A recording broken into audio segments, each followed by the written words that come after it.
warahmatullahi wabarakatuh. Kami, mahasiswa Universitas Islam Negeri Syarif Hidayatullah Jakarta, Fakultas Syariah dan Hukum, Prodi Hukum Pidana Islam, akan membuat video yang bertujuan untuk mata kuliah Legal Drafting, dosen pengampu Bapak Irfan Khairul Uman, LM.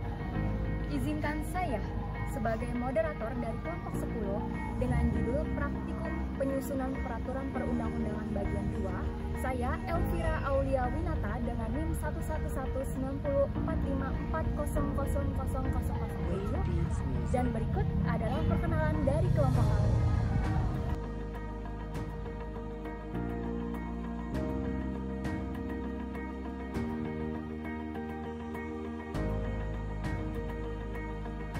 Yang pertama adalah pembacaan materi. Ini saya akan menjelaskan mengenai teori pembentukan peraturan perundang-undangan. Peraturan perundang-undangan merupakan salah satu produk hukum, maka agar dapat mengikat secara umum dan memiliki efektivitas dalam hal pengenaan sanksi, maka dalam pembentukannya harus memperhatikan beberapa persyaratan yuridis. Persyaratan seperti inilah yang dapat dipergunakan sebagai landasan yuridis dari suatu peraturan perundang-undangan. Persyaratan yuridis yang dimaksud adalah yang pertama, dibuat atau dibentuk oleh organ yang berwenang. Artinya, suatu peraturan perundang-undangan harus dibuat oleh pejabat atau badan yang memiliki wewenang untuk itu. Kalau persyaratan ini tidak diindahkan, maka hal tersebut menjadikan suatu peraturan perundang-undangan batal demi hukum. Lalu adanya ketidaksesuaian bentuk atau jenis peraturan perundang-undangan dengan materi muatan yang akan diatur. Ketidaksesuaian tersebut dapat menjadi alasan untuk membatalkan peraturan perundang-undangan yang dimaksud.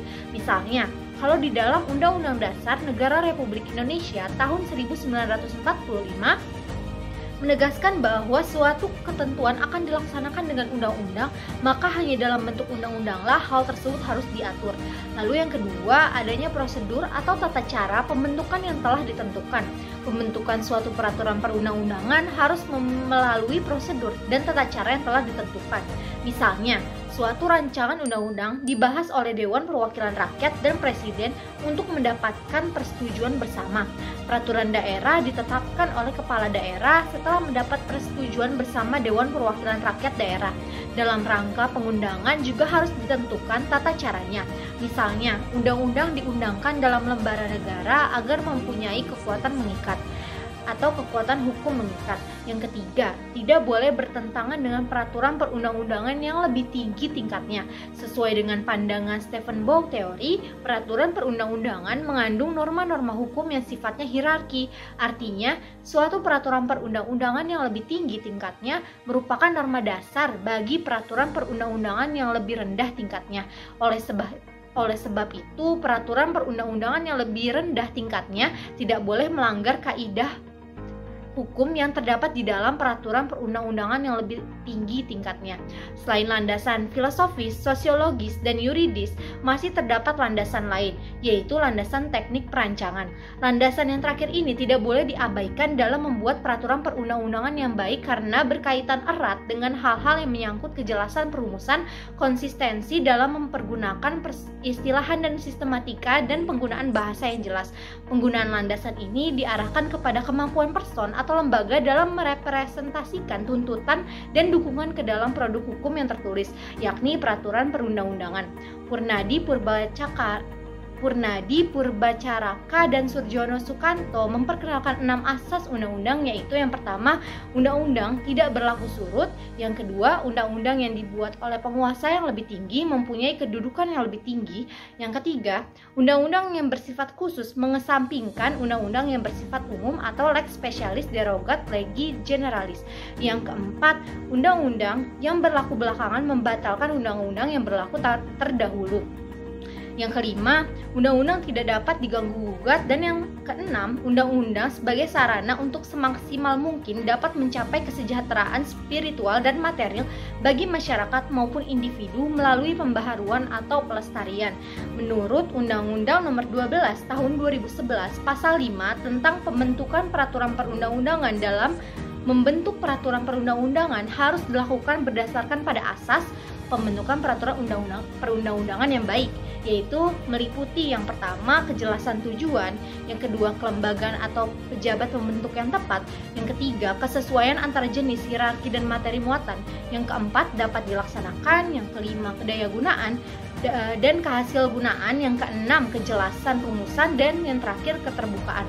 Sedangkan di dalam materi sebuah undang-undang menurut pasal 6 ayat 1 Undang-Undang Nomor 12 Tahun 2011, materi muatan peraturan perundang-undangan harus mencerminkan asas yang pertama, pengayoman, kemanusiaan, kebangsaan, kekeluargaan, kenusantaraan, kebineka tunggal ika, keadilan, kesamaan kedudukan dalam hukum dan pemerintah, ketertiban dan kepastian hukum, dan atau keseimbangan, keserasian, dan keselarasan. Menurut Sudikmo Mertukusumo bahwa asas hukum bukan merupakan hukum konkret, melainkan merupakan pikiran dasar umum yang abstrak atau merupakan latar belakang peraturan konkret yang terdapat di dalam dan di belakang setiap sistem hukum. Hal ini terjelma dalam peraturan perundang-undangan dan putusan hakim yang merupakan hukum positif dan dapat dikemukakan dengan mencari sifat-sifat atau ciri-ciri umum dalam peraturan konkret tersebut. Selanjutnya di sini saya akan menyampaikan terkait penjelasan teknik penyusunan peraturan perundang-undangan. Yang pertama, terkait dasar hukum.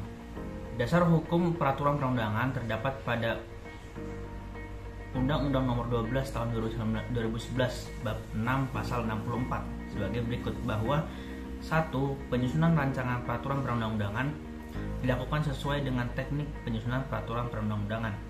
Kedua, ketentuan mengenai teknik penyusunan peraturan perundang-undangan tercantum dalam lampiran 2 yang merupakan bagian tidak terpisahkan dari undang-undang ini. Yang ketiga, mengenai perubahan terhadap teknik penyusunan peraturan undangan sebagaimana dimaksud pada ayat 2 diatur dengan peraturan presiden. Selanjutnya, kerangka peraturan perundang-undangan menurut Undang-Undang Nomor 12 Tahun 2011 ialah memuat 1. Judul, kemudian pembukaan, lalu batang tubuh, penutup, penjelasan, dan lampiran jika perlu. Saya akan uraikan setiap poinnya sebagai berikut. Yang pertama dalam kerangka peraturan perundang-undangan ialah judul. Judul memuat keterangan mengenai jenis, nomor, tahun pengundangan atau penetapan, dan nama. Nama dalam judul peraturan perundang-undangan dibuat singkat hanya menggunakan satu kata atau frasa yang maknanya secara esensial telah mencerminkan isi. Contoh bisa dilihat pada slide berikut. Selanjutnya, yang perlu diperhatikan terkait judul. Judul ditulis dengan huruf kapital, kemudian tanpa diakhiri tanda baca, diletakkan di tengah margin, dan tidak boleh ditambahkan dengan singkatan ataupun akronim. Kemudian yang harus diperhatikan juga terkait judul ialah ada beberapa peraturan yang mengikat hal tersebut. Pertama, dalam judul terkait peraturan perundang-undangan yang memuat suatu perubahan. Pertama, keterangan. 1. Tambahkan kata perubahan di depan judul peraturan perundangan yang diubah. Kedua, jika telah diubah lebih dari satu kali, sisipkan keterangan yang menunjukkan berapa kali perubahan dilakukan. Ketiga, dapat menggunakan nama singkat peraturan perundangan yang diubah jika ada. Contoh bisa dilihat pada slide berikut. Kedua, aturan terkait judul dalam hal pencabutan. Yang harus diperhatikan ialah tambahkan kata pencabutan di depan judul peraturan perundangan yang dicabut. Contoh bisa dilihat pada slide berikut. Yang ketiga, judul dalam peraturan pemerintah pengganti undang-undang yang ditetapkan. Hal yang perlu diperhatikan ialah ada 1. Tambahkan kata penetapan di depan judul peraturan perundangan yang ditetapkan menjadi undang-undang. Kedua, akhiri dengan frasa menjadi undang-undang. Contoh bisa dilihat pada slide berikut. Yang terakhir terkait penamaan judul ialah dalam hal judul peraturan perundangan pengesahan perjanjian atau persetujuan internasional. Hal yang perlu diperhatikan ialah pertama, tambahkan kata pengesahan di depan nama perjanjian atau persetujuan internasional yang disahkan. Dua, jika bahasa Indonesia digunakan sebagai salah satu teks resmi, maka tulis dalam bahasa Indonesia diikuti oleh bahasa asing dari teks resmi. ketiga, jika bahasa Indonesia tidak digunakan sebagai salah satu teks resmi, maka tulis bahasa Inggris dengan huruf cetak miring diikuti dengan terjemahan bahasa Indonesia yang diletakkan di dalam kurung. Contoh bisa dilihat pada slide berikut. Pertama, contoh 1, penambahan kata pengesahan sebagai berikut contohnya. Kemudian contoh kedua terkait jika bahasa Indonesia sebagai salah satu teks resmi, bisa dilihat contohnya. Kemudian contoh ketiga, jika bahasa Indonesia tidak digunakan sebagai teks resmi.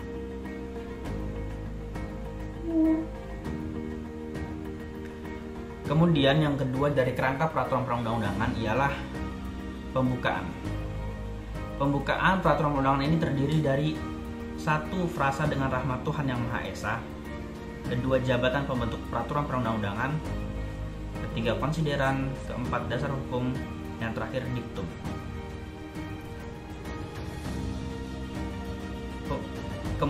Pembukaan, hal yang perlu diperhatikan terkait frasa dengan rahmat Tuhan yang Maha Esa ialah bahwa tiap jenis peraturan undangan mencantumkan frasa dengan rahmat Tuhan yang Maha Esa. Nomor 2, perlu ditulis dengan huruf kapital dan diletakkan di tengah margin. Adapun hal terkait jabatan pembentuk peraturan perundangan ditulis dengan huruf kapital, diletakkan di tengah margin, diakhiri dengan tanda koma. Contoh, Presiden Republik Indonesia, koma, bla bla bla bla. Berikutnya terkait konsideran. Konsideran diawali dengan kata menimbang, kemudian memuat uraian singkat pokok pikiran yang menjadi pertimbangan dan alasan pembentukannya. Tiap pokok pikiran diawali dengan huruf abjad.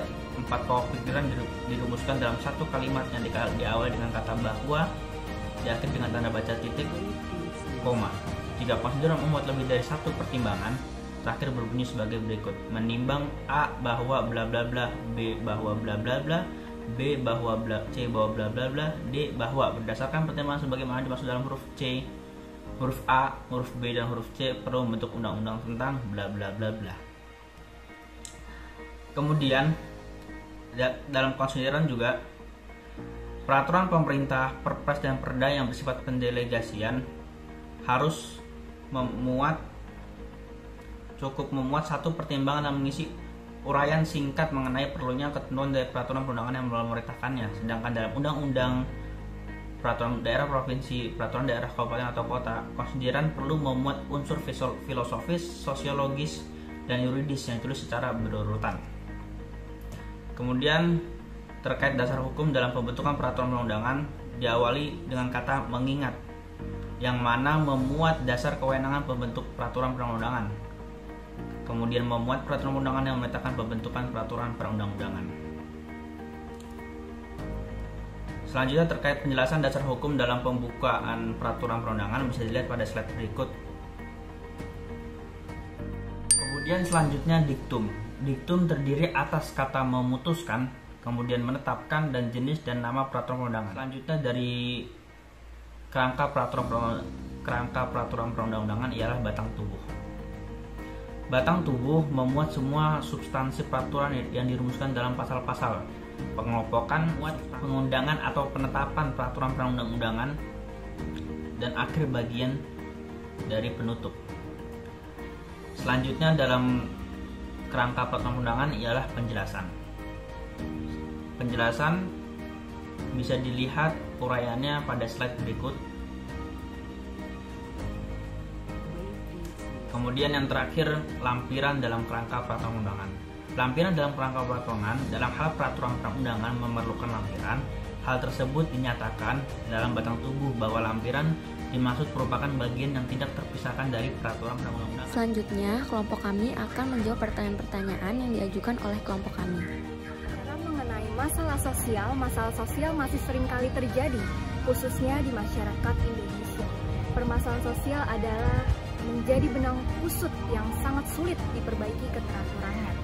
Masalah-masalah ini berdampak pada masyarakat luas dan berbagai aspek kehidupan sehingga perlu adanya upaya perbaikan dari masyarakat dan pemerintah tentunya.